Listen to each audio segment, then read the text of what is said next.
வணக்கம் மக்களே. முந்தைய வீடியோவில் பவர் பிஐ யூஸ் பண்ணி கிரியேட் பண்ண டேஷ்போர்ட் நமக்கு டேட்டா அனாலிசிஸ்க்கு எப்படி யூஸ்ஃபுல்லாக இருக்குன்னு பார்த்தோம். உதாரணத்துக்கு தமிழ்நாடு எலெக்ஷன் எந்தெந்த கட்சி எந்த தொகுதியில் எந்த கூட்டணியோட எவ்வளவு போட்டிடுறாங்கன்னு பார்த்தோம். பட் பவர் பிஐனா என்ன?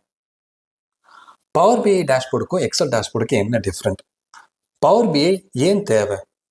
பவர் பிஐயோட காம்பனன்ட்ஸ் என்ன? அதுதான் இந்த வீடியோவில் பார்க்க போகிறோம். இதே மாதிரி யூஸ்ஃபுல்லான வீடியோஸ் பார்க்க சப்ஸ்கிரைப் பண்ணிக்கோங்க. Okay, first, what is Power PI?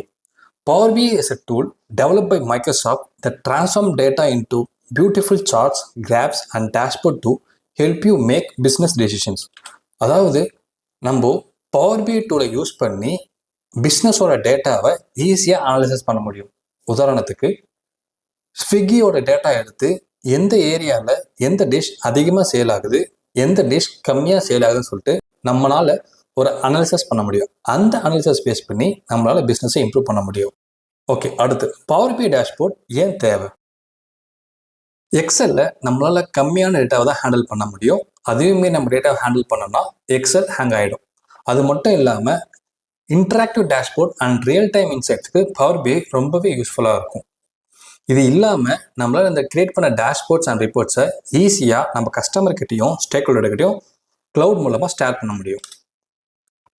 Okay, power PI டேஷ்போர்டுக்கும் XL டேஷ்போர்டுக்கும் என்னென்ன வித்தியாசம் இருக்குன்னு பார்ப்போம்.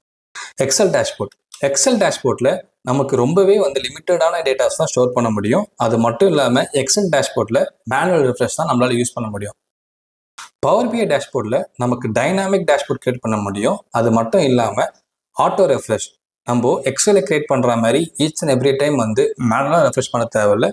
ஷெட்யூலர் எனேபிள் பண்ணிவிட்டு ஆட்டோமேட்டிக்காக டேட்டாவை ரெஃப்ரெஷ் பண்ணி நம்மளால் ரியல் டேட்டாவை பார்க்க முடியும். அது மட்டும் இல்லாமல் பவர் பிஐயில் இருக்கிற ஃபில்டர்ஸ் எல்லாமே ரொம்பவே இன்ட்ராக்டிவ். லாஸ்ட்டாக பவர் பிஐயோட காம்பனன்ட்ஸ். பவர் பிஐயோட 4 காம்பனன்ட்ஸ் இருக்குது. ஓகே, பவர் குவரினா என்ன? எக்ஸல்லையும் நமக்கு பவர் குவரி இருக்குது. அதே கான்செப்ட் தான்.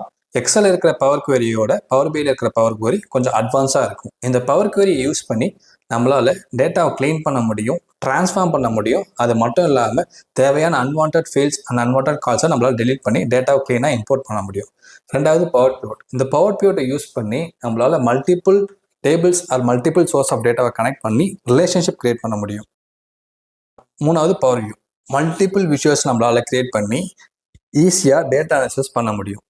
லாஸ்ட்டாக பவர் பிஐ சர்வீசஸ். இந்த பவர் பிஐ சர்வீசஸ் தான் நமக்கு ரிப்போர்ட்டை க்ளவுடில் ஷேர் பண்ண உதவுது. அடுத்த வீடியோவில் டேட்டாவை எப்படி இம்போர்ட் பண்ணுறது, இம்போர்ட் பண்ண டேட்டாவை எப்படி க்ளீன் பண்ணுறது, க்ளீன் பண்ணதுக்கு அப்புறமா அந்த டேட்டாவை யூஸ் பண்ணி எப்படி டேஷ்போர்ட் கிரியேட் பண்ணுறதுன்னு பார்ப்போம். Stay connected for more videos. Thank you.